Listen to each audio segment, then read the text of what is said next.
So let's go. Ano yung naiwan dito? Bakas ng paa, sapatos.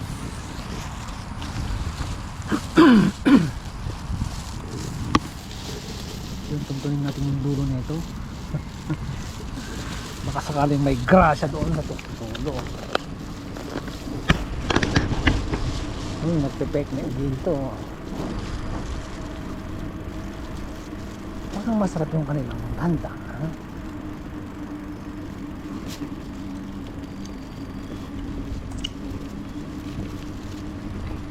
Sana ay masarap naman mag-bike dito yun. Masarap mag-bike sa gilid ng tubig.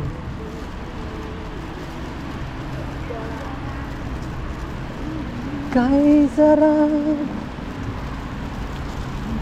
tumambay dyan sa tabi. Masarap tumambay dyan sa tabi kapag meron kang pagkain. Kung wala kang pagkain, hindi masarap.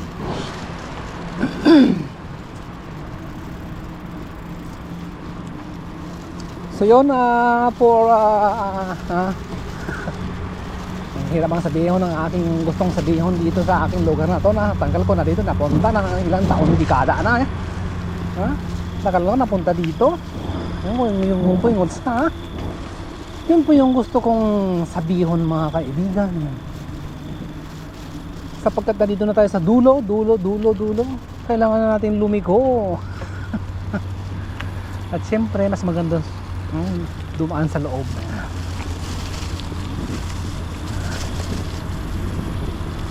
Saan tayo dumaan? Saan tayo pupunta? Babalik.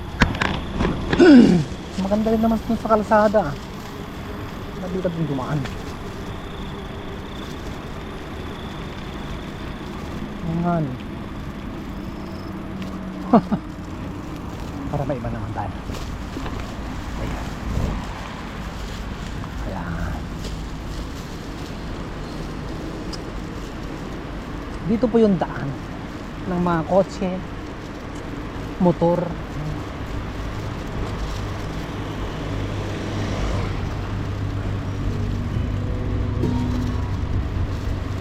Sarap magpahangin dyan.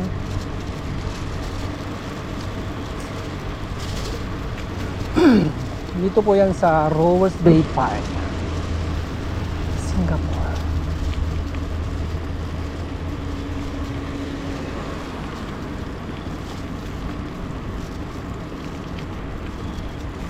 Bumaba na tayo dito. Mas gusto ko dito sa park.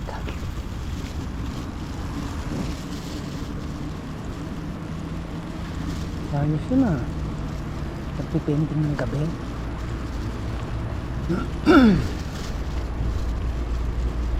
So yun po tayo kumain na rin ha. Yung napakasarap na pagkain. Ito napakaganda ng view. Sunset.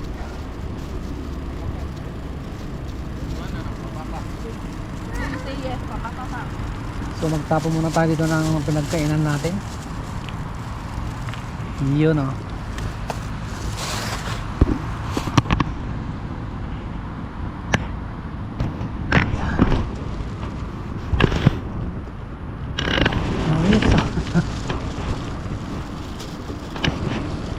So next destination,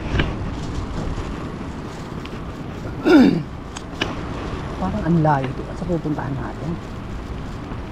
Paulit-ulit na laang. Gabi pa naman, madilim.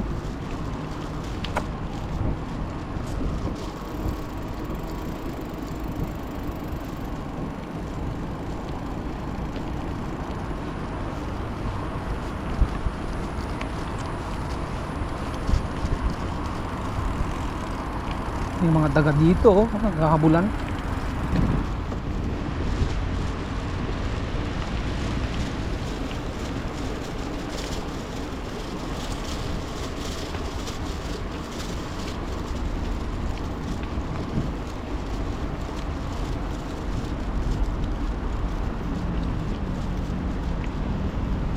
So yun po mga kaibigan, at tayo po ay short ride lang ngayon.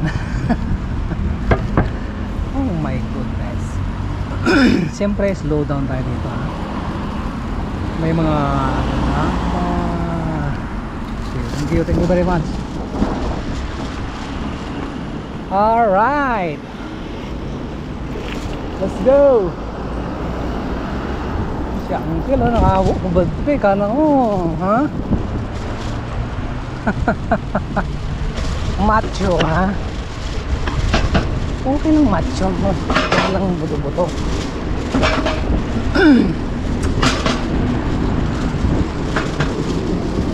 So yun po mga kaibigan, hindi na tayo tumuloy dun sa napakalayong lugar.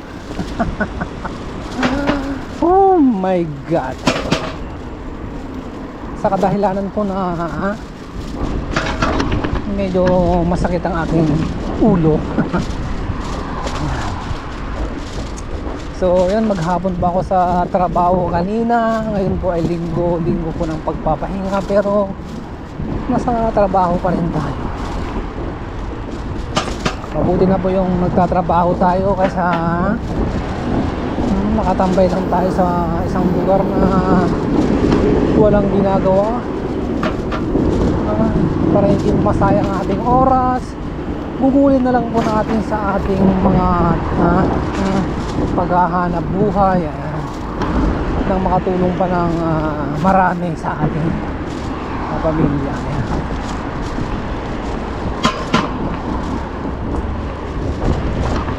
Marin ni Totoy bisikleta.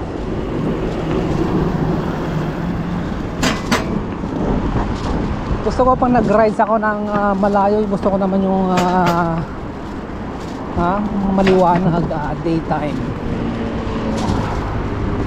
Minsan kasi pag daytime naman maulan, maulap, at minsan napakainit. Mas prepare ko po yung gabi, mas masaya, mas malamig, hindi po traffic. Wala naman traffic sa kalye.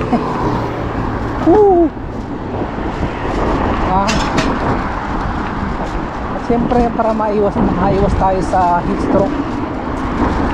At sobrang kasi init ng panahon, kawawa po ang ating puso.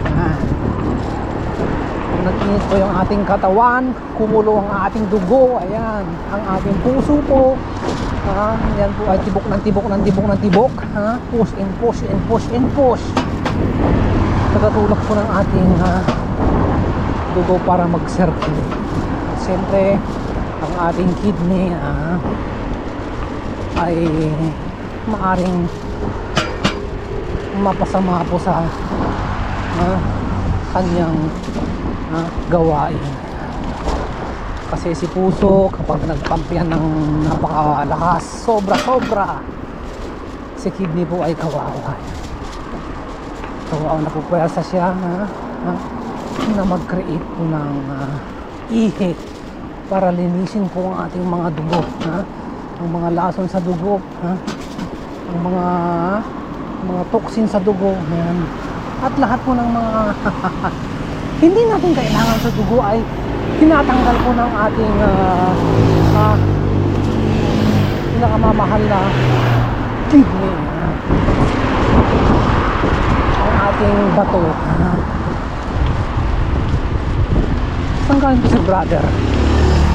Ba, nag-deliver sa dito may nag-order dito ng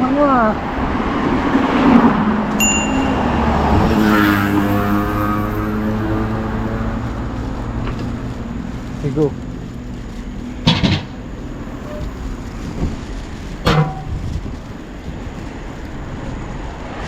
Yun, malapit na pong matapos yung ating kalsada, malapit na pong mabuo, malapit na pong magbukas ang napakagandang daanan ng ating mga bisikleta.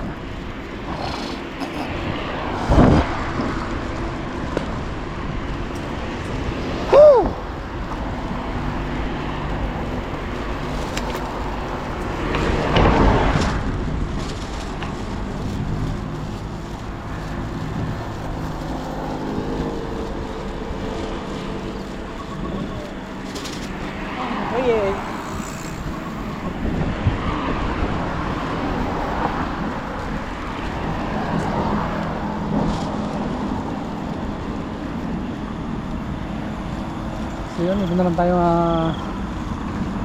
magbisikleta.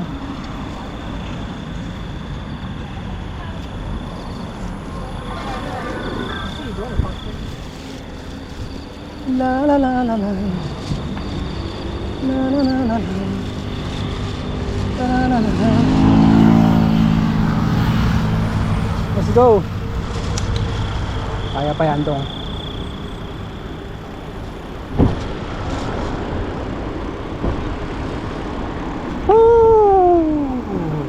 Slow down. Okay. Thank you very much.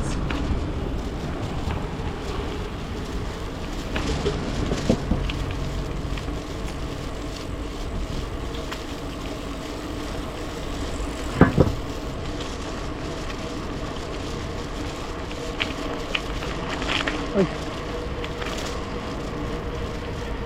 Naging rough road ang daan. Mabakbak sa kadahilan ng may mga makinarya akong mabibigat na dumaan, kaya na bakbak tong ating mga